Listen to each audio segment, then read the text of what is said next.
This is the Big O Show. This is the Big O Show. Hey, there he is. How you feeling, Are you feeling good? I'm feeling good. Do you want to start, or you want me to raise a talking point that you can use for the rest of your show? Your call, Mr. Acura Pembroke Pines. Did LeBron played the other night because the son of a bitch thought he could get an easy win, didn't he? LeBron played the other night because he had an agenda, and that's what I want to get to here, Big O. So I might be going a different direction than you want to go. LeBron James's post-game press conference continued what makes LeBron LeBron. And I was actually talking to Dave Hyde about this yesterday. I believe that LeBron remains the most passive-aggressive interviewee in all of sports. That'll say something, but he's definitely trying to get you into reading to his message. And I was actually driving, and I tried to run it by Dave Hyde. And I said, Dave, who comes close? And we came up with Aaron Rodgers and the little games he plays every year, that he's retiring, that Aaron Rodgers wants a trade, that he doesn't want Jordan Love as his backup. But that's the closest I can get for passive-aggressive. But to me, when LeBron says, I don't want to play at this team level at this point in my career, and he does it at 601 Biscayne Boulevard, and he does it in a building where he won 2 championships and played 4 NBA finals, to me, that was sort of, as I listened to the tape again driving home after the game, a sort of holy crap moment. Because, man, when LeBron wants to put something out there with the old, but I'm not saying this, he does it as well as any athlete today, and really as well as any athlete I can remember in sports. Yeah, no, I'm with you there. I mean, there's no doubt that he is the king of passive aggressive. But in the end, I don't think it means anything for the Miami Heat. I don't really think that Pat Riley wants to deal with that again overall, and especially at this age. And then his son's about to come out in another year, right? I think, right? He's got about another year left, right? Yeah, I think it's 2 years left, but yeah, to become NBA eligible, depending on the rules of the new CBA, when anyone might be eligible right away, considering the Heat are playing a kid who still hasn't graduated from high school. You just don't know what the rules are going to be. So, Big O, I want you to be first here. You can discuss this later on your show. I know I can fill your chat board. I'm going to throw a couple of things at you. I would have loved to have thrown a Kurt Heelan on a redrecover.com Inside the Paint Show Wednesdays, but we'll do it here in our Acura Pembroke Pines report. I know the money has to be worked out and there are other elements, but I'm going to go to 2 basics here and get your thoughts. Would you trade Bam Adebayo for LeBron James? No. I'm surprised you just say no, because I thought it would have been more of an F no or something like that from you. And I agree. No, yeah, I'm tired of that dude. I just, the Heat have made it. They made it to a finals without him. They almost made it to a finals last year without him. Sure. They need to just fix their own issues. And I like them running the asylum. I don't want players running. Look what you did. You allowed Jimmy to tell you to bring in Kyle Lowry, and you screwed everything up now. And so, yeah, I just think it's one of those things where I'm tired of the players getting in the way of all this stuff. And I agree. And Bam is 14 years younger, and you'd be punting on a decade. And by the way, part of my conversation with you today was I was going to tell you how proud I am of Bam, that he continues to be aggressive. He's not there yet where I want him to be to impose his offensive will, but God damn it, he's making his way there. And then I was going to tell you how proud I am of Tyler, that those 2 guys, those 2 draft picks are really developing in a really terrific direction. And now you want me to trade them away? Well, but here's the thing is, my next question to you was going to be, would you trade Tyler Hero for LeBron James? No, I don't want, no. And you see, I'm going to disagree with you, Big O, for this reason. First, I want to reset this. You can't trade Tyler this season. It would have to be an off-season deal. Then he makes mega money. It's much easier to match a deal. You could put Kyle Lowry's contract in there, a couple of first-rounders. But I want to step back here a second with you. And as a matter of fact, it's what you were talking about before we spoke today on your break about the Dolphins and expectations and this being a go year for them and living in the moment and how Mike McDaniel had to live in the moment. So for a second, humor me on a Friday here in the Acura Pembroke Pines report. Am I Let's say you moving were. Lowry? Am I moving Lowry too in the same Sure, time? you can get rid of him. Then you'd be happier. Oh, Okay. okay. Well, maybe I'm. So I'm saying, let's say it's Kyle, it's Tyler, it's Kyle, some draft choices. I understand you're talking about giving up the future, bringing back maybe what you perceive as a headache, inmate running the asylum, but I And want for to a throw year or something two, at you. how much Yes, more is yes, left? but for a year or two, a team with Bam Adebayo, Jimmy Butler, and LeBron James, the way they could lock up defensively. I mean, oh my God, I wouldn't want to go against that. I would argue, I would posit with you this. I'm agreeing it's not a long-term deal, but you know me, I'm F the long-term deals. I live in moments because I see how That's futures, Riley, anyways. That's yeah, Riley, anyways. futures can get shit canned down the road you don't know anyway. So if you have Bam and you have LeBron and you have Jimmy Butler, I would argue with you that even with Durant and Kyrie playing so well, even with what the Celtics would have, that would be a three-man, two-way combination. Each player, an offensive player, you mentioned Bam coming on, each a dramatic two-way player. And if you might say, hey, Ira, they already told Jimmy it's his team. They handed the keys to him. He might get a little pissy about it. Jimmy has been banging his head against the playoff wall now for 3 years. He did it against the Lakers in the finals to his last breath in 2020. He did it last year to that three-point attempt against the Celtics. I would be fascinated by that. I just think Jimmy and LeBron and Bam and anyone you put around them would immediately put the Heat at or near the very top of the Eastern Conference. And you know what? Here's the other part of that. And I'll get back Do to you your have other enough? question in a Do you second. have enough shooters around those guys? I Because think you there's can not a find lot of shooting there. You know what? All of a sudden, Duncan and Max and Gabe and guys who aren't hitting shots now would find those open shots even opener. Number one. Number two, is there a more LA vibe player on the Miami Heat than Tyler Hero? In other words, if there's one player on the Heat, you go, that's an LA guy. He'd fit in. Tyler is the embodiment of the LA dude. So maybe if the Lakers are looking for someone to sort of exemplify what they want to be with their stylings, I think that would be interesting. I'm just saying LeBron got me to think, and that's exactly what he wanted to do with that post-game press conference he did that didn't even mention the game at all. And I do think Pat Riley would take LeBron back. I think he's moved past that. He said he's going to raise LeBron's jersey to the rafters. I'm just saying, Big O, just for a talking point, like you do 4 hours every day here in the Big O show, I think it's something fascinating to at least consider, but I digress. Yeah, no, I get it. I get it. It's something that, and I get everybody's intoxicated for championships, and this will get you closer to the championship. Damn And sure. I understand that. It's just I have a hard time getting over that guy screwing Riley and making his decision after the moratorium. And I you know really what? We all get older, and I have actually, a hard time getting over and that, I'm man. writing a Sunday column on this. And I even mentioned making him draft Shabazz Napier, which the Heat didn't want to do, and then he leaves. The Heat going out. Remember at the start of free agency that year, Big O, they signed Josh McRoberts and Danny Granger saying these guys will be compliments to LeBron that he didn't have last season. And then LeBron laughed. And then, of course, as you remember, Pat Riley going to LeBron's suite with Andy Ellisberg, championship visions, and LeBron being too busy watching soccer that he couldn't even talk to Pat Riley that summer. So I get all of that. But I got to tell you something. What humbles someone like Pat Riley is going this long without a championship.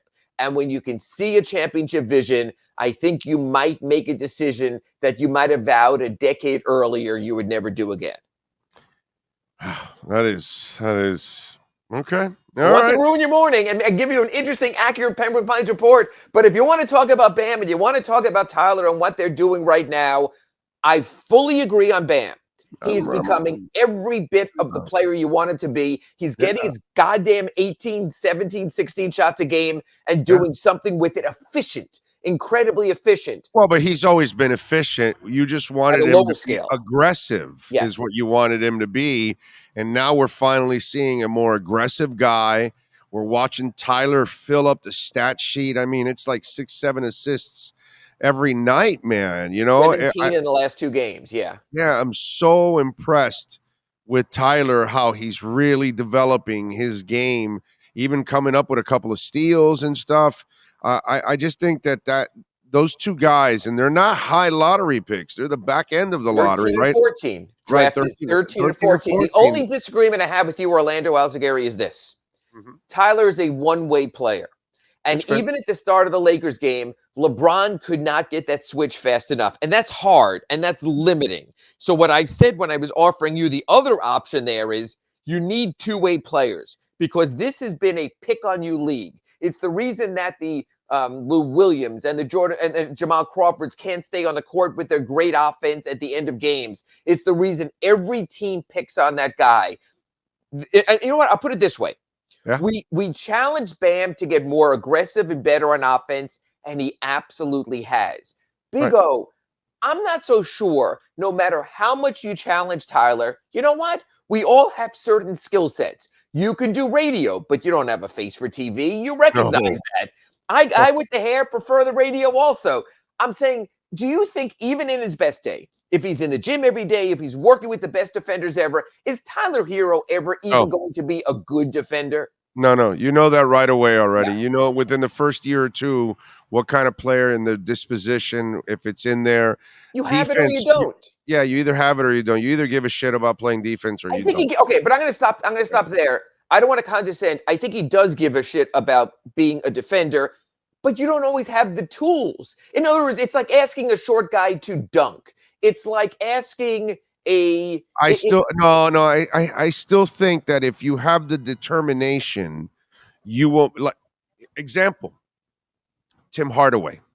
Tim Okay, Hardaway never became a great one-on-one defender, but when he got here, he became this very instinctive team defender and had this knack of getting in the passing lanes and stealing balls and and I things that get that.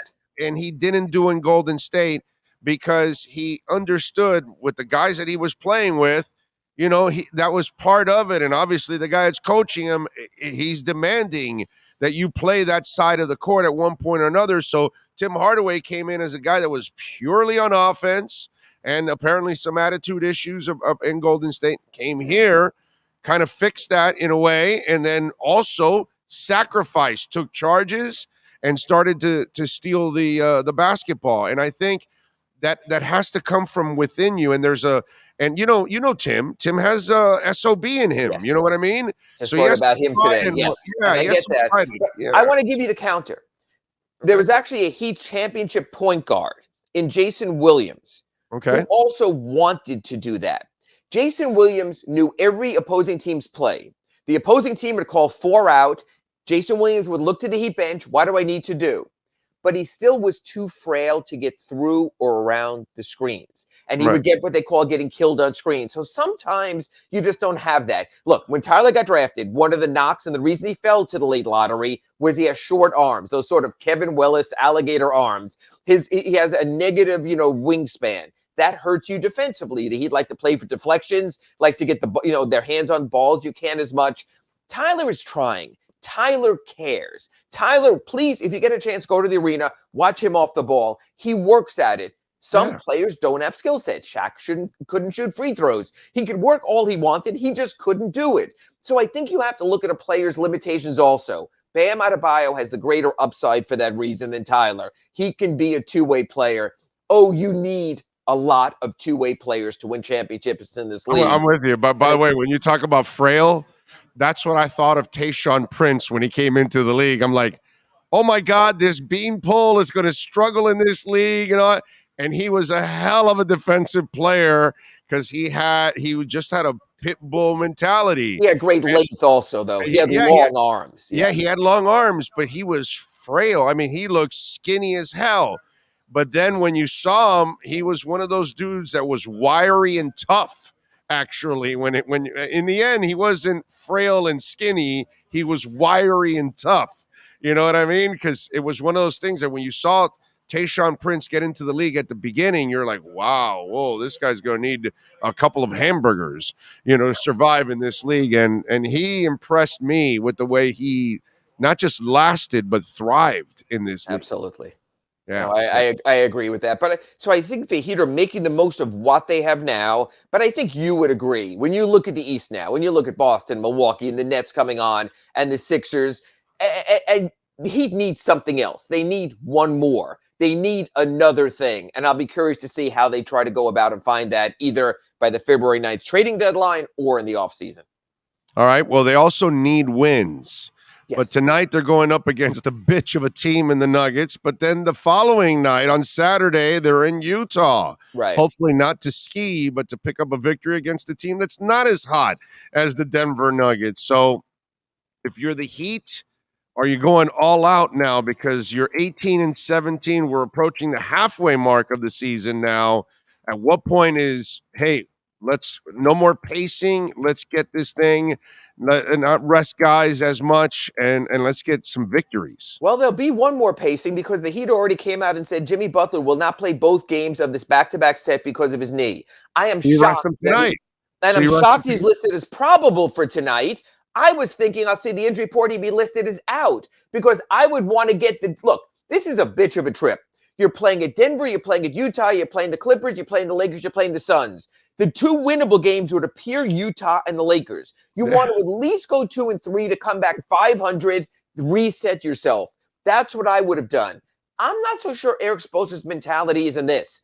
Let's go all in tonight against Denver. Give it our best shot with Kyle, with Jimmy, with Bam, and we still have enough that we can still play Bam and Tyler and some other guys in Utah and also win that. So give credit to Eric Spoelstra. I think Eric Spoelstra is trying to have it all. I think where you and I and most in Heat Nation, most listening to our Acura Pembroke Pines reporters saying, hey, they need to get a split in these two.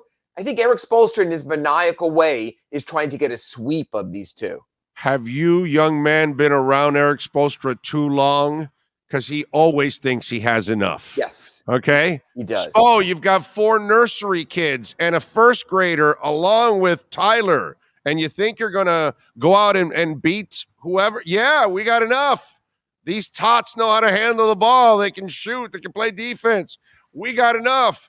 I've never heard Spo say he doesn't have enough. Oh, hey, Big O, a year ago today, the Heat were ravaged by COVID. They signed Eric Holman and Nick Stauskas and Mario Chalmers and Haywood Highsmith and Kyle Guy, and they went out and beat the Houston Rockets because that's what they do. And going back in Heat lore, you remember this because you were here from just about the start. And when they traded for Tim Hardaway and had to play the next night with Rex Chapman and 8 guys on the roster, including Tony Smith, they beat the world champion Chicago Bulls that night. So the mentality of we have enough is not a new thing with Eric Spoelstra. It's a franchise commitment. So, yeah, I think them crazy some bitches think they're going to win both of these next two. And by the time I talk to you Monday early in the morning in L.A., hey, maybe they're right. I'm just realistic, okay? I love Spo, and I'm a big Spo guy, but sometimes he doesn't really have enough, no matter what he thinks. But, if he wants to, Monday. If he wants to think it, well, let him think it, and hopefully so be it. Do you expect at least a split here in the first 2 days? I think you have to get a split in the first 2 days. I think the Clippers at home, last time he played them, Kawhi didn't play. That's on Monday. I know the Suns are without Devin Booker, but it's still Ayton. It's still Chris Paul. It's still that team next Saturday in Phoenix. So I think the two must-get games are the Lakers and the Jazz, and then you find a bonus game somewhere. Maybe the Suns without Booker. Maybe Kawhi sits on Monday. You get one more game. 2 and 3, you come home 500. Not optimal, but you reset your season in January, and you are not going west the rest of the season. But you go less than 2 and 3, you come home with that losing record. It's just more questions as we get closer to that February 9th NBA trading deadline. I am with you there. What do you got going on at the Sun Sentinel so Heat fans can check you out leading up to tonight's game? Just posted a story. Duncan Robinson has 3 3-point conversions from breaking Tim Hardaway's record. So I called Tim Hardaway. I said, are you crushed? And he said, look, when I was playing, no one thought anyone was going to break Kareem Abdul-Jabbar's scoring record. LeBron is going to do that sometime this season. These things happen. He also told me his son, Tim Jr., plays for the Mavericks, being a former Michigan player, has been close over the years to Duncan Robinson. So the 3 of them have struck up a friendship. And Tim said, you know what? To see this kid, Duncan Robinson, come from undrafted, come from what he's done, contributed along the way to major wins, that he's happy for him. So Tim Hardaway said he will be rooting for Duncan Robinson, understands records are meant to be broken. And Duncan, if he plays, and it looks like they will give guys nights off, I would expect either tonight in Denver or Saturday in Utah that Duncan Robinson will become the Heat's all-time 3-point leaders. And when you look at some franchises 3-point leaders, You're talking about Steph Curry. You're talking about guys like, Ray Allen. You're talking about Reggie Miller. To be a franchise leader with three-pointers is pretty impressive. And to do Yeah. it from where Duncan came from is really impressive. Yeah, and plus he's such a good dude that it's so easy to root for Duncan Exactly. Robinson. Yeah, you just want him to grow as a player and help you out in other ways. All right, follow him on Twitter at Ira Heatbeat, and make sure you subscribe to the South Florida Sun Sentinel. Ira, thank you, my friend. Appreciate you immensely. Have a great weekend and Happy New Year. And I'll catch you January 2nd early in the morning from LA, Monday on our next Acura Pembroke Pines report. Thanks, Big O. Happy New Year, everybody. You got it. There you go. Ira Winderman, and the final days are here of the year. Come on out for the Season of Performance event going on at Craig Zinn's Acura of Pembroke Pines. Hundreds of vehicles to choose from. We got a hell of a selection. Brand new, certified pre-owned vehicles. The 2023 Acura Integra, $369 a month. You can lease it. Come on out here. We still have 2022s like the TLX technology package, $449 a month. So if you're looking for a beautiful RDX, an MDX, an ILX, a TLX, come on out. 0.99% financing. We've got it for you at 15601 Pines Boulevard, the dealership that has been for 13 years in a row the #1 volume sales dealership in the Southeast United States. That is Craig Zinn's Acura of Pembroke Pines.